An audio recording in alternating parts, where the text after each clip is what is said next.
देश की सबसे सुरक्षित कही जाने वाली जेल या फिर यूं कह लीजिए एशिया की सबसे सुरक्षित जेलों में से शुमार एक भारत की राजधानी दिल्ली में स्थित तिहाड़ जेल है। लेकिन इस अति सुरक्षित जेल में सेंधमारी कर यहां से फरार होने वालों की लंबी फेहरिस्त है। लेकिन इन सब में सबसे चर्चित फरारी की घटना है तो वो है एक विदेशी के भागने की।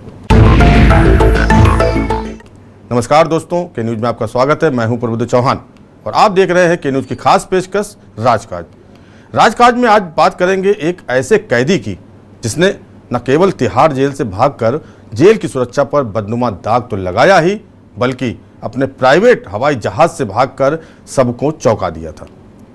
हम बात कर रहे हैं अमेरिका के एक बड़े स्मगलर की। आपको बताते हैं उस आदमी के बारे में जिसने सबसे पहले तिहाड़ में सेंध लगाई।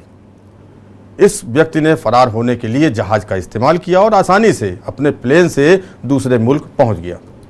20 सितंबर 1962 का दिन दिल्ली के अशोका होटल में एक आदमी ठहरा हुआ था, एक अमेरिकी बिजनेसमैन जिसका दिल्ली में काफ़ी रसूख था।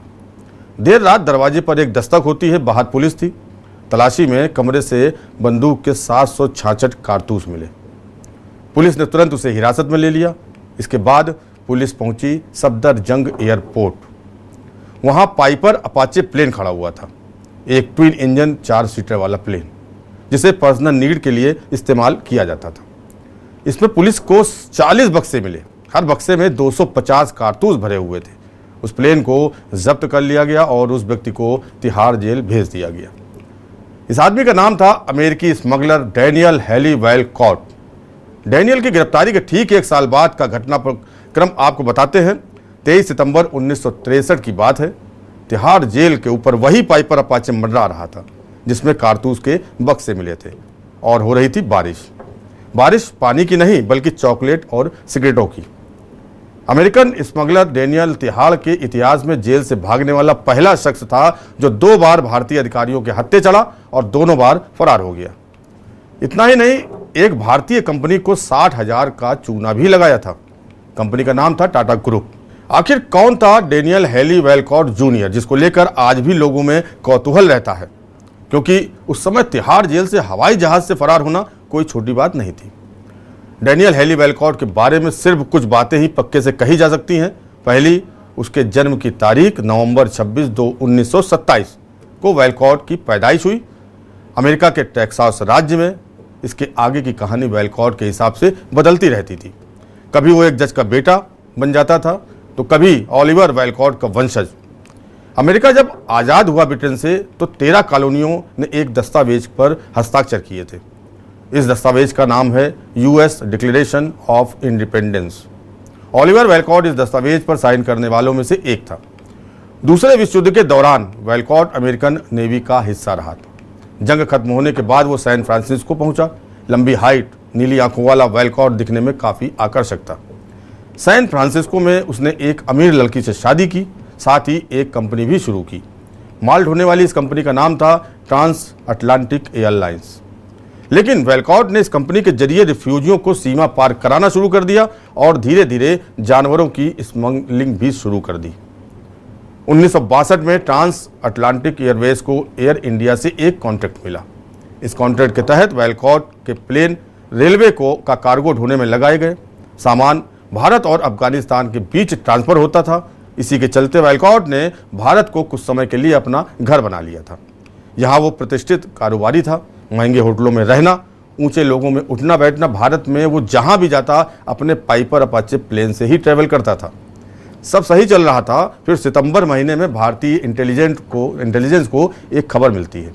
अलग अलग रियासतों में जो नामी राजा थे, इंटेलिजेंस को पता चला कि उन तक हथियार पहुंचाए जा रहे हैं और वो भी विदेश से स्मगलिंग के जरिए। इसी मामले में सितंबर 1962 में पुलिस ने छापा मारा और उन्हें डैनियल हैली वैलकॉट के पास कारतूस मिले। मुकदमा चला और वैलकॉट को तिहाड़ जेल भेज दिया गया। इसके प्लेन को भी जब्त कर लिया गया।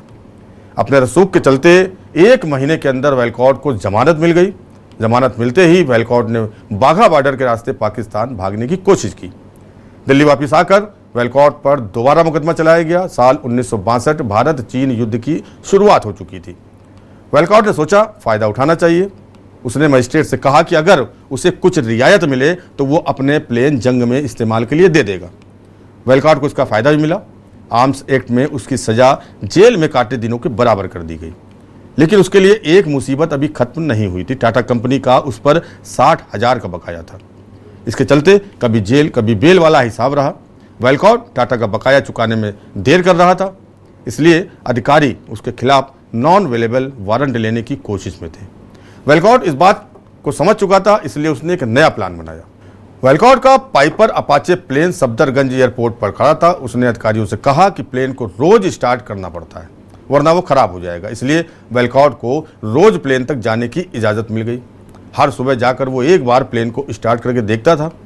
23 सितंबर 1963 की सुबह वेलकॉट रोज की तरह प्लेन तक पहुंचा। कांस्टेबल नजर रखे हुए थे।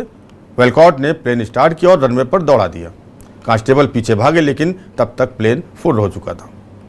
पिछली बार वेलकॉट पाकिस्तान की ओर भागा था, लेकिन इस बार प्लेन सफदरगंज से तिहाड़ की ओर उड़ा दिया। तिहाड़ के ऊपर प्लेन ने 2-3 चक्कर लगाए। आखिर में हुई बारिश। वेलकॉट ने तिहाड़ जेल पर चॉकलेट और सिगरेटें गिराई। सजा के दौरान यहाँ उसने कई दोस्त बनाए थे। इस बीच एयरफोर्स के 2 हंटर हॉकर जेट वेलकॉट का पीछा करने के लिए उड़े, लेकिन तब तक वेलकॉट सीमा पार कर पाकिस्तान की एयर स्पेस में घुस चुका था। पाकिस्तान से ही उसने एक प्रेस कॉन्फ्रेंस की। उसने कहा, मैंने सिर्फ एक जुर्म किया है, भारत की लाल फीताशाही को दफा करने के लिए। इसके बाद भी वेलकॉट ने भारत में स्मगलिंग का काम जारी रखा। वो सोने की तस्करी में उतरा। तिहाड़ में रहते हुए वेलकॉट की मुलाकात जीन क्लॉड डोंज से हुई। जीन क्लॉड एक फ्रेंच गोल्ड स्मगलर था। तिहाड़ में रहते हुए दोनों ने गोल्ड तस्करी करने का प्लान बनाया। ये वो दौर था जब भारत में स्मगलिंग आम बात थी। पश्चिमी सीमा में काफ़ी गैप थे, जहां से सोना, विलायती घड़ियां, दारू और सिगरेट देश में तस्करी कर लाए जाते थे। एक आंकड़े के मुताबिक तब भारत में हर साल 400 करोड़ का सोना तस्करी करके लाया जाता था। वेलकॉट और डोंज ने मिलकर फर्जी कंपनियों के नाम से इश्तिहार दिए और झूठ बोलकर अपने लिए पायलट हाजिर किए। इन्हीं के जरिए स्मगलिंग का काम किया जाता था। साल 1964 में ऐसा ही एक प्लेन कराची से टेक ऑफ किया, जिसमें 675 स्विस मेड घड़ियां तस्करी के लिए रखी गई थी। तारीख थी जून 8, सुबह के 4 बजे थे। प्लेन को ईरान जाना था, लेकिन पाकिस्तानी एयर स्पेस से अफगान सीमा में पहुंचते ही पायलट ने प्लेन को भारत की तरफ मोड़ दिया। पायलट का नाम था कैप्टन मैकलेस्टर और को पायलट था captain Peter John Philby. Radar surveillance से बचने के लिए लोग नीचे अपना प्लेन उड़ा रहे थे। दक्षिण की ओर उड़ते हुए ये बॉम्बे तट पर पहुंचे। यहाँ शहर से 80 किलोमीटर पर 2 लोगों को सिग्नल देने की जिम्मेदारी दी गई थी। सिग्नल के लिए लाल हरी साड़ियों का इस्तेमाल होना था, लेकिन जब कैप्टन मैक्सलिटर ने नीचे देखा तो वहाँ कोई मौजूद नहीं था। कुछ देर आसमान में रहने के बाद फ्यूल खत्म होने लगा। मजबूरी में प्लेन को मुरुड बीच पर उतारना पड़ा। प्लेन नाक के बल जमीन से टकराया और प्रोपेलर पिचक गए। डर था कि प्लेन आग पकड़ सकता है, इसलिए पायलट और को पायलट जान बचाने के लिए प्लेन से उतर गए। जैसे ही पायलट और को पायलट प्लेन से उतरे, तब तक लोगों का जमावड़ा लग चुका था। उन्होंने मैक्सलिटर और जॉन फिल्बी को दापोली पुलिस थाने तक पहुंचा दिया। थाने से 2 पुलिस अफसर उनके साथ विपिन प्लेस तक आए। दोनों ने बताया कि वो शौकिया उड़ान भरने के लिए अमृतसर से उड़े थे, लेकिन फ्यूल खत्म हुआ तो इमरजेंसी लैंडिंग करनी पड़ी। दोनों ने यही कहानी डिस्ट्रिक्ट मजिस्ट्रेट के सामने भी दोहराई। इसके बाद दोनों ने कहा कि जब तक प्लेन की मरम्मत ना हो जाए, इसकी निगरानी में लोग लगाए जाएं। इसके बाद नज़र बचाकर दोनों ने प्लेन से स्विस घड़ियों का अपना बैग उठाया और चंपत हो गए। दोनों ने एक बस पकड़ी और बॉम्बे पहुंच गए। यहाँ दोनों सेंटा क्रूज एयरपोर्ट पहुंचे। दोनों फर्जी पासपोर्ट के जरिए पाकिस्तान की ओर एक फ्लाइट में चढ़े और वापस कराची चले गए। कराची से दोनों ने लंदन का रुख किया। लंदन के रास्ते में मैक्सलिटर का ईमान जाग गया। उसने जॉन फिल्बी से पीछा छुड़ाया और स्विस एम्बेसी पहुंच गया। उसने इंटरपोल से कॉन्टेक्ट किया और अपने पार्टनर के सारे काले कारनामों का कच्चा चिट्ठा खोल दिया। इधर भारत में मुरुड प्लेन हादसा एक बड़ा मुद्दा बन चुका था। विदेशी लोग कैसे भारत की सीमा में घुसे और फिर कहां गायब हो गए, बड़ा सवाल यह था। विदेशियों की देश की सीमा में घुसाना और फिर आसानी से चले भी जाना, इसका मुद्दा देश की संसद में भी उठा था। जब खबर मिली कि मैक्लिस्टर को लंदन में पकड़ लिया गया है, तो पुलिस अधिकारियों को पूछताछ के लिए भेजा गया। लंदन जाकर पता चला कि जिसे ये लोग जॉन फिल्बी समझ रहे थे, वो असल में डैनियल हेली वेलकॉट जूनियर था, इंडिया का मोस्ट वांटेड स्मगलर। इसके अगले 2 साल तक वेलकॉट हीरे की स्मगलिंग में लगा रहा और इसी चक्कर में साल 1966 में वो पुलिस के हत्थे चढ़ गया। इस बार वो श्रीलंका से हीरे तस्करी फर्जी पासपोर्ट के जरिए देश में घुसा था। इस बार केस चला तो उसे 7 साल की सजा हुई। 2 अगस्त 1967 को उसने मद्रास कोर्ट में अपनी सजा कम करवाने के लिए अपील दायर की। यहाँ भी उसे राहत नहीं मिली। वेलकॉट ने अगले साल 7 साल जेल में गुजारे। बाद के दिनों में उसने अपने दोस्तों को बताया कि वो CIA का एजेंट है और उन्हीं के लिए भारत में काम कर रहा था, लेकिन CIA ने कभी इस बात को नहीं माना कि वो उनके लिए काम करता था। साल 2000 में उसकी गोली मारकर हत्या कर दी गई। तब भी वो ड्रग्स के कारोबार में लगा हुआ था। ये तो हुई कुख्यात अमेरिकी स्मगलर डैनियल की, और यहाँ वक्त तो चला है छोटे ब्रेक का। आप देख रहे हैं के न्यूज, खबरों का सारथी। हो जाओ तैयार, देखो समय आ गया। जाने को स्कूल, देखो समय आ गया। नए नए कुछ दोस्त मिलेंगे, साथ पढ़ेंगे और लिखेंगे, खेलेंगे, देखेंगे, सोचेंगे, सब मिलकर कुछ नया करेंगे। नई किताबों को पढ़ने का समय आ गया, सपनों को पूरा करने का समय आ गया। शाला उत्सव 2023, अब स्कूल जाने का समय आ गया। छत्तीसगढ़ सरकार, भरोसे की सरकार। शादी का किचन महके जहां, गोल्डी किचन किंग मसाले 100% हो वहां। जहां जाए रिश्ते बनाए गोल्डी मसाले। कोर्ट कचहरी के ना लगे चक्कर, सबसे अधिक यही है बेहतर। लेकिन बढ़ ही जाए पाला तो कहां जाए, क्या करें? घबराए नहीं, अब हर मुश्किल होगी आसान। के न्यूज इंडिया पर वकील आपका देगा समाधान। कीजिए कॉल, पूछिए अपने सवाल।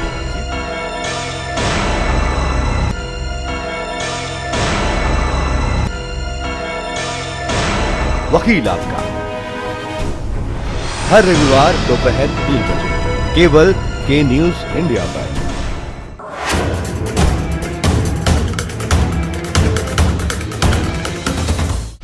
पहाड़ के सुलगते सवाल, सियासत की बदली चाल और ज्वलंत मुद्दों पर देवभूमि का दंगल, सिर्फ के न्यूज इंडिया पर।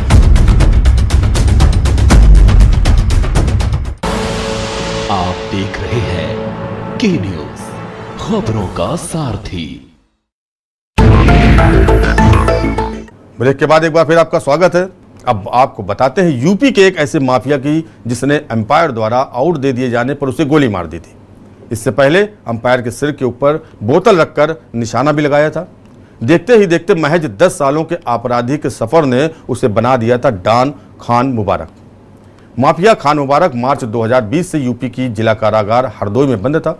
बताया जा रहा है कि जेल में पिछले काफी दिनों से उसकी तबीयत खराब चल रही थी, जिसके बाद उसकी मौत हो गई। खान मुबारक अंडरवर्ल्ड डॉन छोटा राजन का शार्प शूटर रहा है। इसके अलावा उसका माफिया मुख्तार अंसारी, अतीक अहमद, ब्रजेश सिंह, मुन्ना बजरंगी के साथ भी संबंध रहा है। खान मुबारक उस वक्त सुर्खियों में आ गया था जब उसने क्रिकेट मैच के दौरान अंपायर को गोली मार दी थी।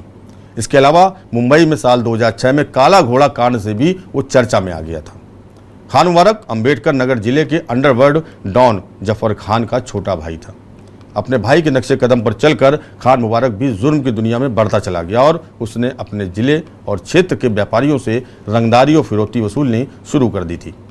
उसके गांव के पड़ोसी गांव मझगवा निवासी बाजू खान ने साल 2015 में एक शादी समारोह में फिरौती को लेकर उसे कमेंट कर दिया था। ये बात खान मुबारक को नागवार गुजरी थी और उसने बाजू खान को अपने घर तलब कर लिया और फिर उसकी कोड़े से पिटाई की थी। इतना ही नहीं, उसके सिर पर बोतल रखकर उस पर निशाना भी लगाया था, जिसका वीडियो भी सोशल मीडिया पर वायरल हुआ था और मीडिया की सुर्खियां बनी थी। इस घटना के बाद उसे बोतल डाउन भी कहा जाने लगा था। खान मुबारक पहली बार साल 2007 में Abu Osama shootout case Allahabad में पहली बार सुर्खियों में आया था। इसके बाद उसने एक ही साल में आधा दर्जन घटनाओं को अंजाम दिया। उस पर कई थानों में हत्या, लूट, फिरौती और गैंगस्टर समेत कई धाराओं में मुकदमे दर्ज हुए। अंबेडकर नगर के अलावा इलाहाबाद और मुंबई में भी उसने जराइम की दुनिया में अपनी जमीन तलाशना शुरू कर दिया था। साल 2012 में उसने टांडा तहसील के बहुचर्चित भट्टा व्यवसायी व ट्रांसपोर्टर इनाउद्दीन की हत्या कर दी थी। फिर तो फिरौती और हत्या का सिलसिला बढ़ता गया और उस पर एक के बाद एक कई मुकदमे दर्ज होते रहे। साल 2015 में टांडा कोतवाली क्षेत्र में हुए एक गैंगवार के मामले में खान मुबारक के विरुद्ध पुलिस ने मुकदमा दर्ज कर गैंगस्टर और एनएसए की कार्रवाई की थी। इसके बाद भी जेल में रहते हुए उसने अपनी जराइम की दुनिया बेखौफ चलाई, जिसका नतीजा था कि एक महीने में उसने बसपा नेता जुर्गाम मेहंदी समेत 3 लोगों पर ताबड़तोड़ गोलियों से हमला करवा दिया था, जिससे ये गंभीर रूप से घायल हो गए थे। खान मुबारक अंबेडकर नगर के हसवर थाने के हरसम्हार गांव का रहने वाला था। फरवरी 2015 में खान मुबारक ने जमीन पर कब्जे को लेकर कई राउंड फायरिंग करवाई थी। इसके बाद पुलिस मौके पर पहुंची थी, लेकिन उसका इतना आतंक था कि किसी ने उसके खिलाफ मुकदमा तक दर्ज नहीं किया। इसलिए टांडा कोतवाली की तहरीर पर ही इसके खिलाफ मुकदमा दर्ज किया गया। 2018 में खान मुबारक गिरफ्तार होने के बाद से रिहाई तक जेल में बंद था। इसके बाद बीते दिनों बीमारी के चलते उसकी मौत हो गई। साल 2007 में कैश वैन लूटकांड में एसटीएफ ने खान मुबारक को गिरफ्तार किया था। पूछताछ के दौरान खान मुबारक ने चौंकाने वाला काला घोड़ा हत्याकांड का खुलासा किया था। बताया जा रहा है कि हरदोई जेल में बंद माफिया डॉन मुबारक की मौत निमोनिया से हुई थी। गैंगस्टर खान मुबारक की भी इलाहाबाद और आसपास के इलाकों में खूब दहशत थी।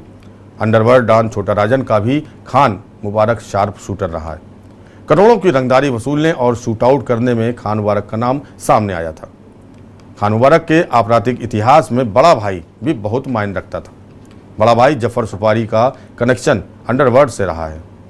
खान मुबारक की पैदाइश अंबेडकर नगर के हसवर थाना क्षेत्र में हुई। स्कूल की पढ़ाई खत्म होने के बाद खान मुबारक इलाहाबाद विश्वविद्यालय आ गया। खान मुबारक ने क्रिकेट मैच के दौरान एम्पायर पर गोली चला दी थी। कारण था कि उसने खान मुबारक को रन आउट करार दे दिया था। साल 2006 में खान मुबारक का नाम कथित तौर पर डाकखाने की डकैती में सामने आया था। फिर खान मुबारक की अदावत मुन्ना बजरंगी के साथ बढ़ी। हालांकि उन दिनों खान मुबारक बड़े भाई जफर सुपारी के साथ जुड़ चुका था। खान मुबारक का नाम मुंबई में 2006 में काला घोड़ा हत्याकांड से सबसे ज़्यादा चर्चित हुआ था। छोटा राजन गिरोह ने दिन दहाड़े हत्याकांड को अंजाम दिया था। खान मुबारक ने साथियों के साथ मिलकर पुलिस वैन में बंद 2 आरोपियों को गोलियों से भून डाला था।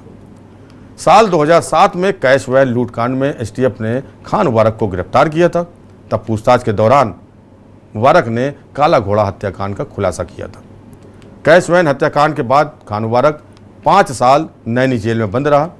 2012 में जेल से बाहर आने पर दोबारा अंबेडकर नगर में रंगदारी और जबरन वसूली का काम शुरू कर दिया।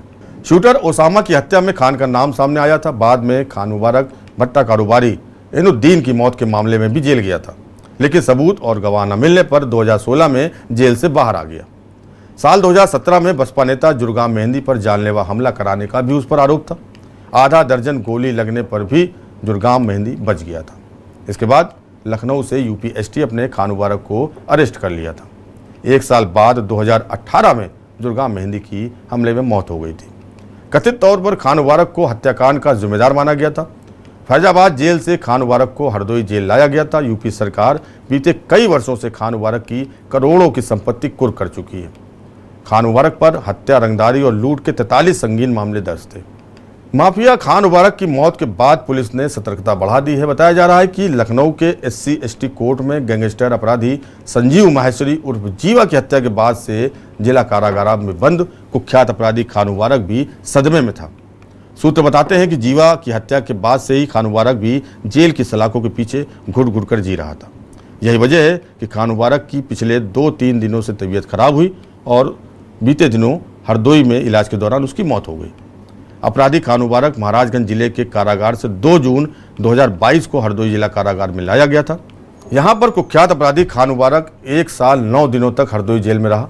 खान मुबारक के मरने की सूचना उसके परिवारजनों को भी दे दी गई थी। खान मुबारक की मौत किस बीमारी से हुई है, इसका क्या कारण रहा, इन सब बातों की जानकारी करने के लिए वीडियोग्राफी की निगरानी में पोस्टमार्टम कराया गया था।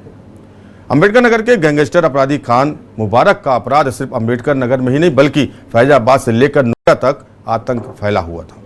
अंबेडकर नगर में खान मुबारक के खिलाफ लूट, हत्या जैसे गंभीर अपराधों के 31 मुकदमे दर्ज हैं, तो वहीं लखनऊ जनपद में 2, नोएडा में 1, प्रयागराज में 6 मामले दर्ज हैं। सभी मुकदमों में गंभीर प्रकार के आरोप लगे हैं।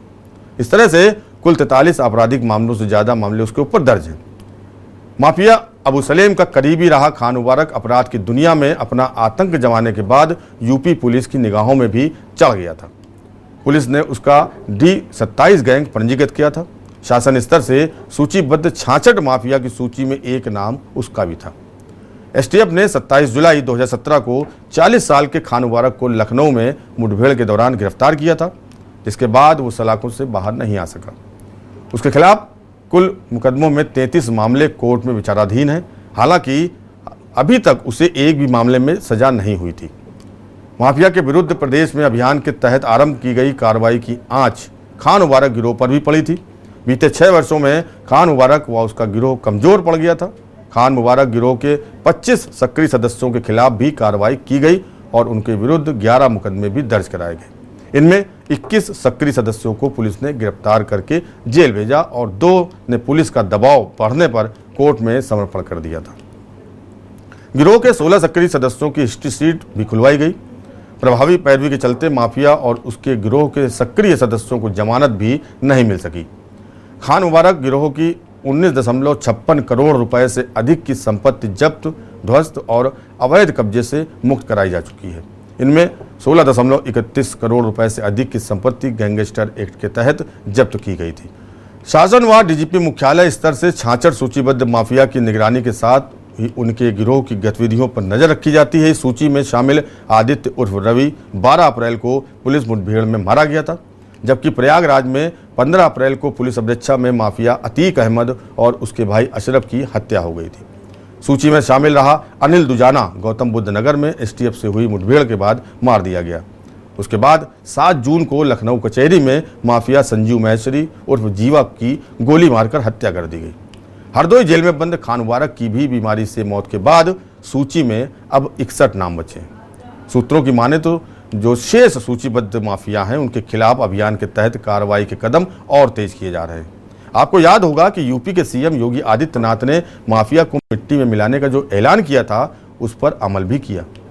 आपको एक बार फिर सुनाते हैं योगी आदित्यनाथ का वो चैलेंज। अहमद के खिलाफ पीड़ित परिवारों ने मुकदमा दर्ज कराया, उसके परिवार के खिलाफ। वो समाजवादी पार्टी के द्वारा पोषित माफिया है और उसकी कमर को तोड़ने का काम हमारी सरकार ने किया है।